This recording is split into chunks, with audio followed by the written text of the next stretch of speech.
Shalom Bapak Ibu Saudara-saudari yang dikasihi oleh Tuhan, Jemaat GBIS KPK di mana saja berada. Kembali kita masih ada dalam ibadah online bersama dengan saya, Pendeta Berjiam.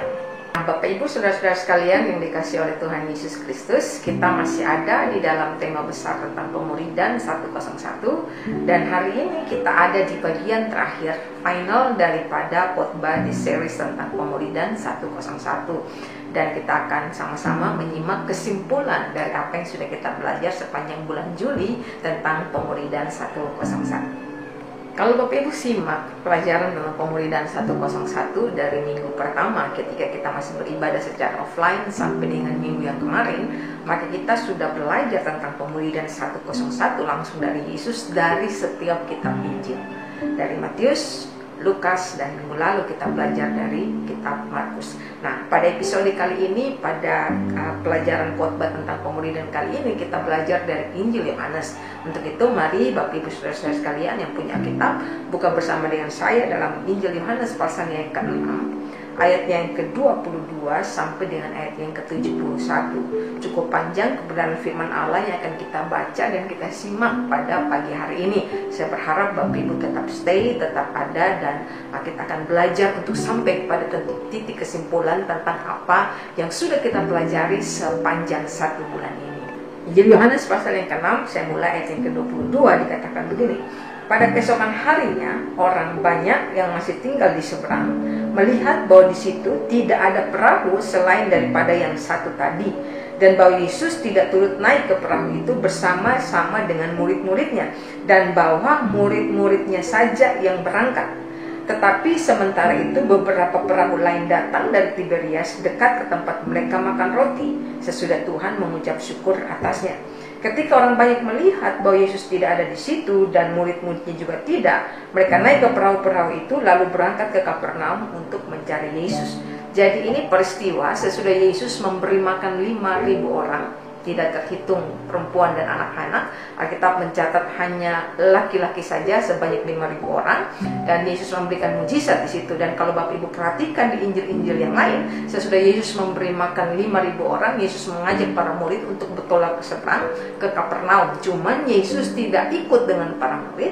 Yesus menepi untuk berdoa, dan ketika para murid berangkat sendiri menuju ke Kapernaum itu, para murid dilanda oleh badai. Lanjut ayat yang ke-27, murid-murid atau orang baik yang mengikutnya berkata begini. Lalu kata mereka kepadanya, apakah yang harus kami perbuat supaya kami mengerjakan yang dikehendaki Allah? Jawab Yesus kepada mereka, inilah pekerjaan yang dikehendaki Allah, yaitu hendaklah kamu percaya kepada Dia yang telah diutus Allah.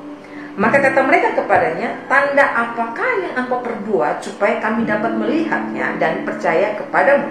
Pekerjaan apakah yang engkau lakukan? Seketika orang banyak itu menjadi amnesia.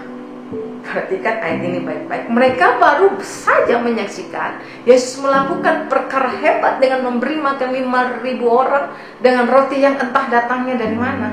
Halo, belum ada kafe di pinggir jalan pada saat itu. Sekalipun kita ada dalam PPKM, tapi hari ini masih ada rumah makan yang dibuka. Orang masih bisa cari makan sekalipun ada di dalam PPKM level 3 dan 4 seperti sekarang. Nah, pada waktu itu tidak ada warung makan, tidak ada rumah makan yang harus memberi makan 5.000 orang. Dan Yesus memberi makan mereka dengan roti yang tidak pernah habis-habisnya, dengan 2 ekor ikan yang tidak ada habis-habisnya. Dan muncul pertanyaan ini, tanda apakah yang kau perbuat supaya kami dapat melihatnya dan percaya kepadamu? Mereka minta tanda, sementara mereka sudah menikmati tanda itu. Dari Yesus, berjalan bersama dengan Yesus, menikmati mujizat dan mujizat. Hal apa yang kita pelajari di sini? Bapak Ibu Saudara-saudari yang dikasihi oleh Tuhan, mereka yang ikut Tuhan karena mujizat akan seketika melupakan Tuhan.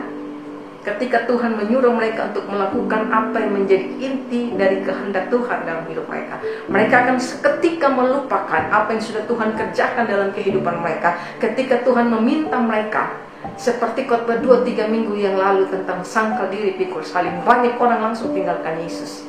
Hari ini demikian yang kita dapati, kan banyak orang bertanya. Dan kemudian mereka bilang, nenek moyang kami telah makan mana di padang gurun. Seperti ada tertulis, mereka diberinya makan roti dari surga. Nenek moyang mereka dikasih makan mana dalam cerita itu. Mereka baru saja juga diberikan makan roti oleh Tuhan Yesus, dan mereka seketika menjadi lupa. Maka Bapak Ibu Saudara-saudara yang dikasih oleh Tuhan, jangan pernah melandasi keyakinanmu, iman percayamu terhadap yang namanya mujizat. Jangan pernah melandasi kepercayaan, kekuatan imanmu terhadap perkara-perkara yang kita inginkan. Karena akan tiba saatnya ketika Yesus mengatakan sesuatu yang bertentangan dengan keinginan kita. Ketika Allah menyuruh kita untuk melakukan sesuatu yang bertentangan dengan kehendak kita, kita mungkin akan sama seperti orang banyak ini, mulai sedikit melupakan, bukan sedikit, mulai amnesia, mulai lupa dengan apa yang sudah Tuhan buat, dan memilih untuk melangkah pergi. Kita lanjutkan ya, ayat 32. Maka Yesus berkata kepada mereka, Aku berkata kepadamu, sesungguhnya bukan Musa yang memberikan kamu roti dari surga, melainkan Bapakku yang memberikan kamu roti yang benar dari surga. Karena roti yang dari Allah ialah roti yang turun dari surga dan yang memberi hidup kepada dunia. Maka kata mereka kepadanya, Tuhan, berikanlah kami roti itu senantiasa. Kata Yesus kepada mereka, Akulah roti hidup. Barang siapa datang kepadaku, ia tidak akan lapar lagi, dan barang siapa percaya kepadaku, ia tidak akan haus lagi. Tetapi aku telah berkata kepadamu, sungguh pun kamu telah melihat, kamu tidak percaya. Semua yang diberikan Bapa kepadaku akan datang kepadaku, dan barang siapa datang kepadaku, ia tidak akan kubuang. Sebab aku telah turun dari surga bukan untuk melakukan kehendakku, tetapi untuk melakukan kehendak Dia yang telah mengutus aku. Dan inilah kehendak Dia yang telah mengutus aku, yaitu supaya dari semua yang telah diberikannya kepadaku, jangan ada yang hilang, tetapi supaya kubangkitkan pada akhir zaman. Sebab inilah kehendak Bapakku, yaitu supaya setiap orang yang melihat Anak dan yang percaya kepadanya beroleh hidup yang kekal, dan supaya aku membangkitkannya pada akhir zaman. Maka bersungut-sungut orang Yahudi tentang Dia, karena Ia telah mengatakan, Akulah roti yang telah turun dari surga. Kata mereka, bukankah ini Yesus, anak Yusuf, yang ibu bapaknya kita kenal? Bagaimana Ia dapat berkata, Aku telah turun dari surga? Jawab Yesus kepada mereka, Jangan kamu bersungut-sungut. Tidak ada seorang pun yang dapat datang kepadaku jika ia tidak ditarik oleh Bapa yang mengutus aku, dan Ia akan kubangkitkan pada akhir zaman. Ayat 45, ada tertulis dalam kitab nabi-nabi, dan mereka semua akan diajar oleh Allah, dan setiap orang yang telah mendengar dan menerima pengajaran dari Bapa datang kepadaku. Hal itu tidak berarti bahwa ada orang yang telah melihat Bapa, hanya Dia yang datang dari Allah, Dialah yang telah melihat Bapa. Aku berkata kepadamu, sesungguhnya barang siapa percaya, ia mempunyai hidup yang kekal. Akulah roti hidup. Nenek moyangmu telah makan mana di padang gurun, dan mereka telah mati. Inilah roti yang turun dari surga. Barang siapa makan daripadanya, ia tidak akan mati. Akulah roti hidup yang telah turun dari surga. Jika seorang makan dari roti ini, ia akan hidup selama-lamanya. Dan roti yang kuberikan itu ialah dagingku, yang akan kuberikan untuk hidup dunia. Orang-orang Yahudi bertengkar antara sesama mereka dan berkata, bagaimana ia ini dapat memberikan dagingnya kepada kita untuk dimakan? Maka kata Yesus kepada mereka, Aku berkata kepadamu, sesungguhnya jikalau kamu tidak makan daging anak manusia dan minum darahnya, kamu tidak mempunyai hidup di dalam dirimu. Barang siapa makan dagingku dan minum darahku, ia mempunyai hidup yang kekal, dan aku akan membangkitkan dia pada akhir zaman. Sebab dagingku adalah benar-benar makanan, dan darahku adalah benar-benar minuman. Barang siapa makan dagingku dan minum darahku, ia tinggal di dalam aku, dan aku di dalam dia. Ayat yang ke-57, sama seperti Bapa yang hidup mengutus aku, dan aku hidup oleh Bapa, demikian juga barang siapa memakan aku, akan hidup oleh aku. Inilah roti yang telah turun dari surga, bukan roti seperti yang dimakan nenek moyangmu dan mereka telah mati. Barang siapa makan roti ini, ia akan hidup selama-lamanya. Semuanya ini dikatakan Yesus di Kapernaum ketika ia mengajar di rumah ibadat. Sesudah mendengar semuanya itu, banyak dari murid-murid Yesus yang berkata, perkataan ini keras, siapakah yang sanggup mendengarkannya? Yesus yang di dalam hatinya tahu bahwa murid-muridnya bersungut-sungut tentang Dia, berkata kepada mereka, apakah perkataan itu menggoncang imanmu? Dan bagaimanakah jika kamu melihat anak manusia naik ke tempat di mana Ia sebelumnya berada? Rohlah yang memberi hidup, daging sama sekali tidak berguna. Perkataan-perkataan yang kukatakan kepadamu adalah roh dan hidup. Tetapi di antaramu ada yang tidak percaya, sebab Yesus tahu dari semula siapa yang tidak percaya dan siapa yang akan menyerahkan Dia. Lalu ia berkata, sebab itu telah kukatakan kepadamu, tidak ada seorang pun yang dapat datang kepadaku kalau Bapa tidak mengaruniakannya kepadanya. Mulai dari waktu itu banyak murid-muridnya mengundurkan diri dan tidak lagi mengikut dia. Maka kata Yesus kepada ke-12 muridnya, apakah kamu tidak mau pergi juga? Jawab Simon Petrus kepadanya, Tuhan, kepada siapakah kami akan pergi? Perkataanmu adalah perkataan hidup yang kekal. Dan kami telah percaya dan tahu bahwa engkau adalah yang kudus dari Allah. Jawab Yesus kepada mereka, bukankah aku sendiri yang telah memilih kamu yang 12 ini? Namun seorang di antaramu adalah iblis. Yang dimaksudkan ialah Yudas, anak Simon Iskariot, sebab dialah yang menyerahkan Yesus. Dia seorang di antara ke-12 murid itu. Nah, Bapak Ibu Saudara yang dikasih oleh Tuhan, begitu panjang ayat firman Tuhan yang kita baca, boleh tepuk samping kiri dan kanan dan katakan dong, wow, luar biasa bisa baca ayat firman Tuhan sepanjang ini. Nah, dari panjangnya ayat firman Tuhan yang kita baca, kita hanya fokus ayat 66 dan ayat yang ke-67. Ayat yang ke-66 dan ayat yang ke-67 bilang begini, mulai dari waktu itu banyak murid-muridnya mengundurkan diri dan tidak lagi mengikuti Yesus. Maka kata Yesus kepada ke-12 muridnya, apakah kamu tidak mau pergi juga?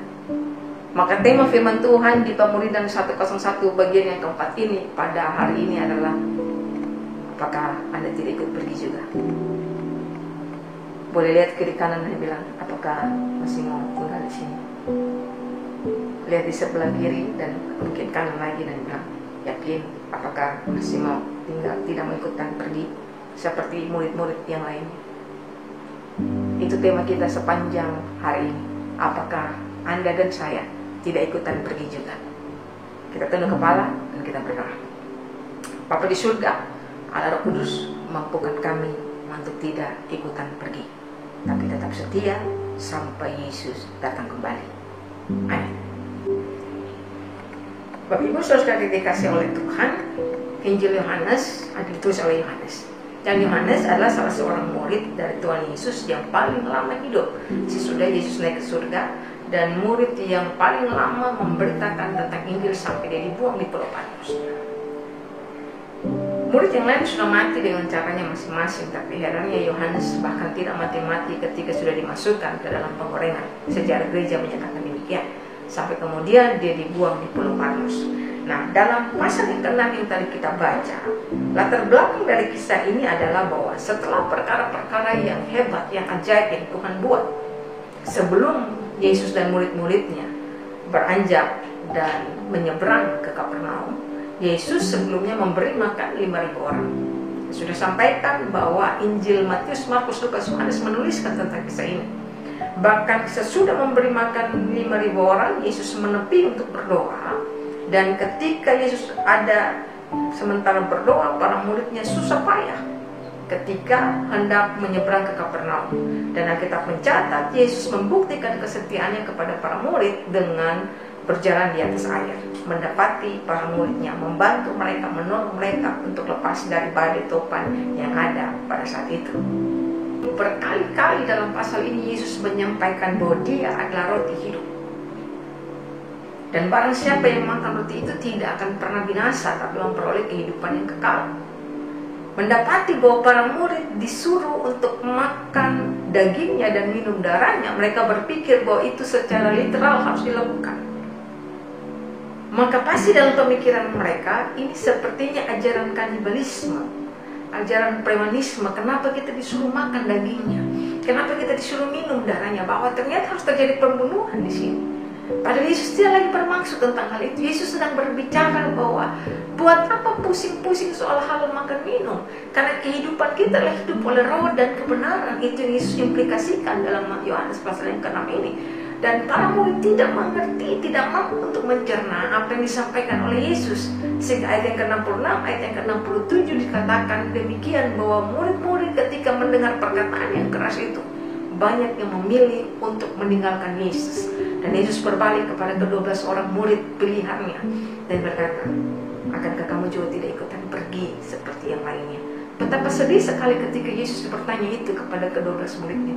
Lihat, yang lain-lain sudah pergi, kenapa kamu masih tinggal di sini? Dan kita dapati jawaban Petrus adalah jawaban yang akan kita pelajari pada pelajaran tentang pemuridan pada saat ini. Dan Dan kita akan dapati juga bahwa ternyata akan ada waktu dalam kehidupan kita ketika Injil firman Allah, ketika perkataan sabda Allah disampaikan dengan sangat keras, banyak orang tidak mampu untuk mencernanya, banyak kita tidak mampu untuk menerimanya. Akan ada saatnya di mana Tuhan izinkan kita ada di dalam kerasnya hidup. Ada saat di mana, ada tempo di mana Tuhan izinkan kita diperhadapkan dengan ujian yang begitu berat, dan kita diharapkan dalam pilihan, masihkah kita akan tetap ikut Tuhan atau kita menyerah seperti kebanyakan orang. Tapi satu hal yang saya perhatikan dari kisah ini, dan saya sudah sampaikan beberapa minggu yang lalu juga, bahwa sebagai seorang pemimpin, Yesus tidak pernah terkesima atau Yesus tidak pernah wow dengan angka dan jumlah. Yesus tidak persoalkan tentang kuantitas. Yesus tidak persoalkan tentang data statistik berapa banyak yang hadir dalam ibadah minggu ini. Yesus tidak persoalkan tentang data statistik berapa banyak yang terima Yesus dalam KKR malam kemarin. Yesus tidak persoalkan itu, bahwa ketika selesai dia melakukan KKR rohani dan jasmani, pengejaran dan memberi makan 5.000 orang, Yesus tidak tanya berapa banyak yang terima Yesus. Karena kemudian Yesus mulai masuk kepada detail pengajaran yang sulit. Dan saya harus katakan bahwa saya tidak pernah bertemu dengan pemimpin yang begitu nyaman dengan kehilangan para pengikutnya. Saya tidak pernah bertemu dengan pemimpin, baik pemimpin sekuler maupun pemimpin rohani, yang nyaman ketika mulai hilang satu-satu orang yang ikut dia pergi satu-satu. Dan Alkitab mencatat, mulai dari saat itu makin banyak orang yang meninggalkan Yesus. Mulai dari saat dia menyampaikan pengajaran yang keras tentang siapa dia dan apa yang menjadi kehendak Bapa bagi para muridnya, mulai dari saat itu Yesus mulai kehilangan pengikutnya. Dan Yesus berbalik kepada para murid, apakah kau tidak ikut pergi juga? Hari ini pertanyaan yang sama datang kepada Anda dan saya. Berapa lama kita sudah ikut Tuhan? Dan berapa lama kita tergoda untuk meninggalkan Tuhan? Kadang-kadang sebagai seorang hamba Allah, sebagai seorang hamba Tuhan secara pribadi, saya harus jujur, saya tergoda juga untuk meninggalkan pelayanan. Dalam situasi yang berat, dalam kondisi yang berat, dan Allah menyampaikan kehendaknya untuk tetap dilakukan. Dalam situasi sebagai manusia yang masih terdiri dari darah dan daging, masih punya emosi, pikiran, perasaan, dan kehendak diri sendiri, begitu banyak keinginan untuk meninggalkan Tuhan. Mungkin Tuhan lihat dari atas bilang, Cik, gak mau ikut pergi juga. Tidak Tuhan, bercanda. Orang Kupang bilang, main gila sama Tuhan. Tidak. Kadang-kadang kepengen, kadang-kadang bergaruk, hati bergaruk untuk mau pergi. Tapi percaya saja Tuhan, tidak. Saya akan stay di sisi ini sampai maut menjemput aku. Saya akan tetap ikut Tuhan. Sama seperti 12 murid. Kenapa demikian? Belajar dari jawaban Petrus menguatkan engkau dan saya. Stay sampai selesai kebenaran firman Tuhan ini, Bapak Ibu Saudara-saudari yang dikasih oleh Tuhan. Sebagai kesimpulan dari pengajaran pemuridan, kita akan menghadapi pada yang lebih berat lagi daripada PPKM level-levelan ini. Kita akan menghadapi persoalan yang lebih sulit lagi dalam proses iring Tuhan. Karena Alkitab tidak pernah menjanjikan ikut Tuhan akan nyaman, aman, tentram, sentosa dan sebagainya. Alkitab berbanding terbalik dengan apa yang diajarkan oleh dunia ini. Alkitab mengatakan bahwa iring Tuhan itu tidak pernah mudah, tetapi apakah Anda dan saya akan tetap tinggal? Atau mungkin kita akan mendengarkan Yesus tanya dalam hati kita, apakah kamu tidak akan pergi juga? Begitu menyakitkan mendengar Yesus berbalik kepada ke-12 murid dan bertanya, apakah kamu tidak mau pergi juga? Nah, Bapak Ibu Saudara yang dikasih oleh Tuhan, ingat ini baik, bahwa Yesus tidak pernah akan mencari mereka yang dengan sengaja tinggalkan dia. Tapi bagi mereka yang tersesat, ya, Yesus akan datang dan mencari seperti Yesus mencari domba yang hilang. Karena dia hilang, maka dia tersesat, dia tidak tahu arah jalan pulang. Seperti sebuah lagu sekuler. Aku jatuh dan tidak tahu bangkit dan tidak tahu arah jalan pulang karena dia tersesat. Mungkin belum punya GPS, mungkin belum punya Google Maps, dia tidak tahu arah pulang. Yesus harus turun mencari ada di mana domba ini yang satu ini. Tapi ingat ini baik, bagi mereka yang dengan sengaja meninggalkannya, Yesus tidak akan pernah turun dan cari. Kenapa? Dia akan menunggu seperti cerita anak yang hilang. Anak itu dengan sengaja pergi tinggalkan bapaknya. Bapaknya tidak tahu kemana dia pergi, tapi bapaknya selalu menunggu di ujung jalan itu. Kapan anaknya pulang? Anaknya tahu di mana rumah bapaknya. Bapaknya tidak tahu kemana anaknya pergi. Hari ini pun begitu. Bapak Ibu saudara-saudara yang dikasih oleh Tuhan, kalau Anda tersesat, Tuhan akan turun dan cari Anda. Tuhan akan datangi engkau dimanapun engkau berada. Kalau hari ini engkau tersesat salah jalan, tidak tahu arah pulang. Kalau hari ini Anda menyaksikan kebenaran firman Tuhan, inilah Anda yang tersesat. Saya sudah sangat tersesat Tuhan. Saya salah melangkah dan saya salah jalan. Saya tidak tahu jalan pulang. Berseru dari tempat di mana Anda menyaksikan kebenaran firman Tuhan ini dari rumah. Dia ada dan dia akan datangi engkau untuk membawa kau pulang kembali kepada rumah. Tapi kalau engkau dengan sengaja dan kesadaran penuh sengaja untuk memutuskan meninggalkan Yesus seperti murid-murid dalam Yohanes pasal yang ke-6 ayat yang ke-66, mulai saat itu orang banyak mulai meninggalkan dia. Ingat ini baik, Yesus tidak mencari engkau, tapi Yesus sedang menunggu engkau untuk kembali pulang ke rumahnya. Anda tahu di mana rumahmu, Anda tahu seperti apa hati Bapamu. Bapak Ibu saudara yang dikasih oleh Tuhan, bagi mereka yang menyaksikan khotbah dari rumah dan menilai saya sudah terlalu salah jalan, saya sudah terlalu salah melangkah, saya sudah terlalu menyakiti hati Tuhan. Dia Tuhan yang selalu ada menunggumu untuk pulang. Bagi mereka yang hari ini diperhadapkan dengan situasi yang sulit, jawaban Petrus itu adalah jawaban yang harusnya kita para murid juga lakukan ketika kita diperhadapkan dengan pertanyaan yang Yesus tanyakan. Apakah engkau tidak akan pergi juga? Yang pertama Yesus bilang begini, saya nggak punya rencana yang lain.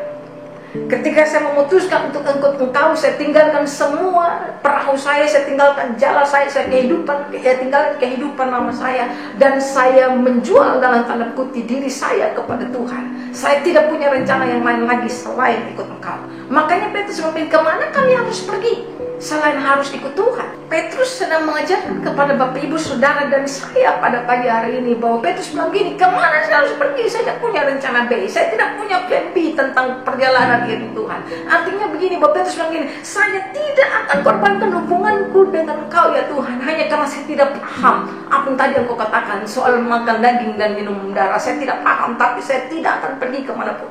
Saya tidak akan tinggalkan Tuhan. Saya tidak akan korbankan hubungan ini ya Bapa, ya Tuhan, kata Petrus. Hanya karena musim ini adalah musim yang begitu sulit. Hanya karena saya berada di dalam musim badai yang begitu gelap, saya tidak akan tinggalkan Engkau.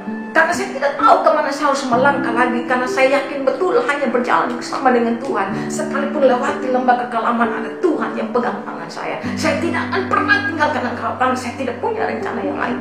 Saya tidak peduli apa yang sedang terjadi di dalam saya atau apa yang sedang terjadi di sekitar saya, kesulitan macam apa yang sedang saya alami hari ini. Tapi saya tidak akan tinggalkan Tuhan, karena dalam hal iring Tuhan, saya tidak punya rencana yang lain lagi. Wow. Hal yang kedua dari jawaban Petrus, saya mengajarkan kepada Anda dan saya untuk tetap tinggal menjadi murid dan tidak ikut-ikutan pergi sebagaimana orang banyak yang ada pada saat itu. Petrus bilang gini, perkataanmu adalah perkataan hidup yang kekal. Artinya Petrus sedang bilang begini, bahwa tidak pernah ada orang yang berkata-kata seperti apa yang kau sampaikan. Tidak ada firman yang sama seperti yang firman yang Tuhan ajarkan kepada kami sekalian ketika kami ikut Engkau ya Tuhan. Ya betul bahwa firman menegur, firman-Mu mengoreksi, firman-Mu mengajarkan kepada kami. Tapi di dalam firman-Mu itu Engkau sedang berkata bahwa Engkau mengasihi kami. Dalam firman-Mu itu adalah sebuah kebenaran yang diajarkan kepada kami sekalian yang iring akan Tuhan. Memang firman-Mu itu kadang-kadang sulit untuk kami cerna. Memang perkataan-Mu adalah perkataan yang tidak pernah mudah untuk kami ikuti dan kami cerna dalam kehidupan kami. Tetapi tidak pernah ada yang berkata seperti yang Kau katakan kepada kami. Perkataanmu adalah perkataan hidup yang kekal. Kata perkataan di situ memakai kata rema, artinya betul bahwa firman-Mu, perkataanmu adalah kebenaran yang sungguh-sungguh tidak bisa ada bandingannya. Bahwa memang benar terkadang Engkau begitu sulit untuk dipahami. Bahwa memang benar bahwa terkadang rema ini bagi kami sangat sulit untuk kami pahami. Tetapi kebenaran firman Tuhan itu ketika muncul menjadi rema. Kebenaran firman Tuhan itu ketika muncul menjadi firman seperti ada suara yang berbicara kepada kami. Bahwa memang betul terkadang Tuhan membiarkan kami ada dalam kondisi yang sulit. Tapi di sisi lain janji firman Allah juga berkata bahwa Engkau Allah yang memberikan kekuatan kepada kami untuk kami bisa berjalan dalam situasi yang sulit seperti saat itu. Dan tidak ada orang lain. Jadi satu sisi bisa menegur kami sedemikian dalamnya. Di satu sisi bisa mengajarkan kepada kami kebenaran yang begitu luar biasa. Tapi di sisi lain juga membebat luka kami, membebat hati kami yang terluka. Perkataan luar biasa bagi kami. Hari ini berapa banyak yang memandang kepada firman Allah yang memandang kepada Alkitab, yang memandang kepada apa yang menjadi perkataan Yesus seperti rema yang dikatakan oleh Petrus. Bahwa perkataan itu muncul menjadi hidup dalam diri dan daging kami. Perkataan itu menjadi hidup dalam kehidupan kami, sehingga kami harus berjalan sesuai dengan apa yang sudah Tuhan ajarkan kepada kami. Bapak Ibu Saudara-saudari yang dikasihi oleh Tuhan, saya doakan bahwa kita sama seperti Petrus. Ketika diperhadapkan dengan situasi yang sulit, kita berkata, saya tidak punya rencana yang lain Tuhan, selain iring di Kau saja Tuhan. Karena firman-Mu itu ya dan amin. Kalimat yang ketiga yang Petrus sampaikan kepada Yesus ketika Yesus bertanya, apakah kalian juga tidak akan pergi? Petrus bilang begini, kami telah percaya dan kami tahu bahwa Engkaulah yang kudus dari Allah. Apa bedanya percaya dan tahu dalam ayat ini? Percaya atau iman adalah apa yang kita punya ketika kita tidak tahu apapun.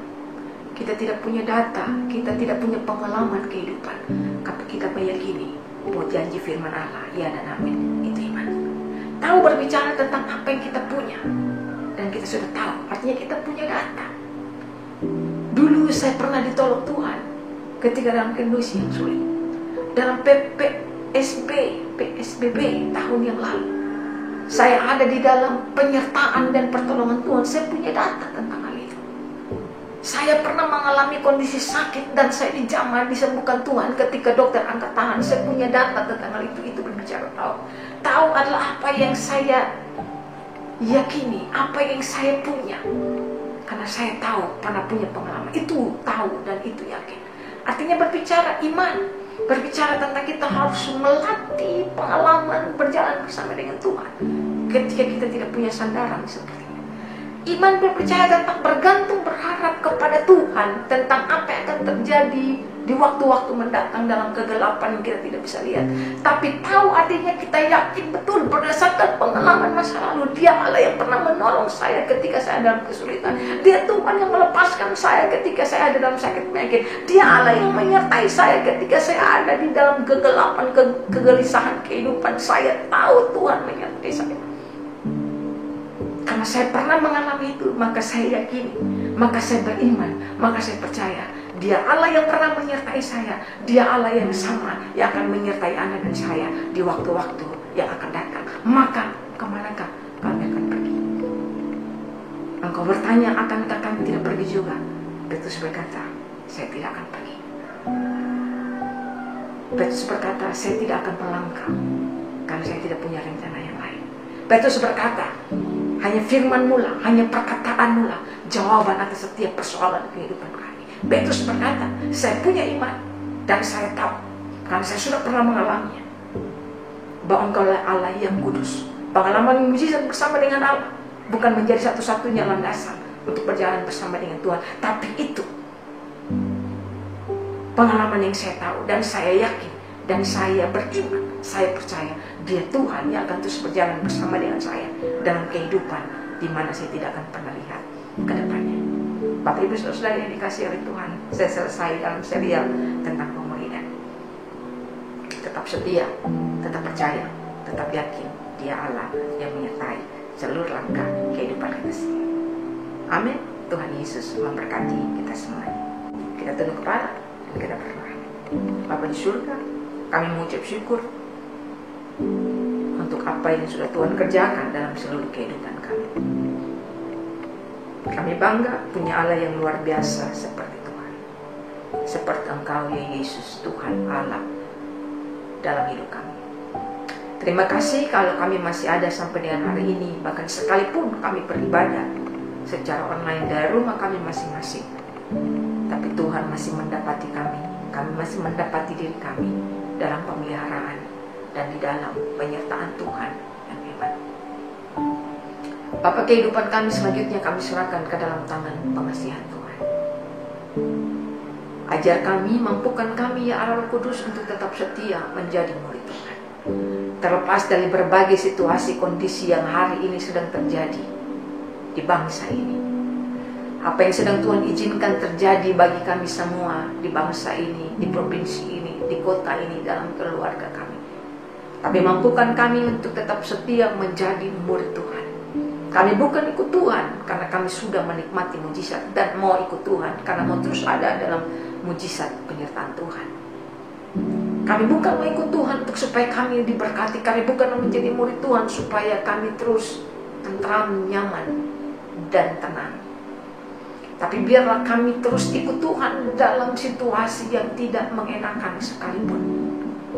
Kami mampu menjawab seperti Petrus katakan kepada engkau ketika engkau bertanya kepada kami, masih mampukah kami untuk tetap setia iring Tuhan? Masih mampukah kami untuk tetap ada di sisi Tuhan? Masih mampukah kami untuk selalu bangun hubungan dengan Tuhan? Tidakkah kami juga kepengen keluar? Tidakkah kami juga ingin pergi? Tapi kemanakah kami akan pergi, ya Bapa di surga? Hanya Engkaulah satu-satunya harapan dalam kehidupan kami. Biar kami terus melatih iman kami, karena kami punya landasan. Kami pernah melihat, kami pernah berjalan bersama dengan Allah dalam situasi yang sulit sekalipun. Tuhan mampukan kami, Tuhan berikan kekuatan kepada kami senantiasa. Bapa, kami terus berdoa menyerahkan akan bangsa dan negara kami ini ke dalam tangan pengasihan Tuhan. Dalam situasi COVID yang belum juga mereda sampai dengan hari ini, banyak orang yang kehilangan pekerjaan mereka, banyak mereka yang runtuh ekonominya, banyak mereka yang kehilangan orang-orang yang mereka kasihi karena situasi pandemi ini. Yang kami yakini bahwa tetap semuanya ada dalam kontrol dan kendali Tuhan. Satu yang kami minta, Tuhan hadir memberikan kekuatan, firman-Mu hadir memberikan penghiburan, firman-Mu hadir memberikan keyakinan bahwa di dalam naik turun pengiringan kami akan Tuhan, naik turun kepercayaan kami akan Tuhan, dalam jatuh bangun kami mempercayai Engkau Allah. Biar kami itu setia menjadi murid Tuhan. Berikan kekuatan penghiburan bagi mereka yang ditinggalkan oleh orang-orang yang mereka kasihi pada hari-hari seperti saat ini. Berikan penghiburan bagi kami semua yang kehilangan pekerjaan, yang kehilangan pendapatan, dan sepertinya kehilangan berkat penyertaan Tuhan. Biar mata iman kami memandang bahwa Tuhan tidak pernah salah dalam apa yang Tuhan buat dalam kehidupan kami. Tuhan memberkati jemaat pun di mana mereka berada pada pagi hari ini, dengan berkat yang luar biasa, penyertaan Allah yang hebat. Pertolongan perlindungan Tuhan terus mengalir dalam seluruh kehidupan jemaat. Terima kasih ya banyak Bapa di surga sudah menyertai kami, mengajari kami bagaimana kami menjadi murid yang sesungguhnya. Kami jatuh bangun, terkadang kami lelah, terkadang kami capek untuk terus iring Tuhan. Tapi biar kami terus setia sampai akhirnya. Nama Tuhan dipermuliakan lewat kehidupan kami. Banyak orang terberkati lewat kehidupan kami. Di dalam nama Tuhan Yesus, kami berdoa dan mengucap syukur kepada Bapa di surga. Haleluya.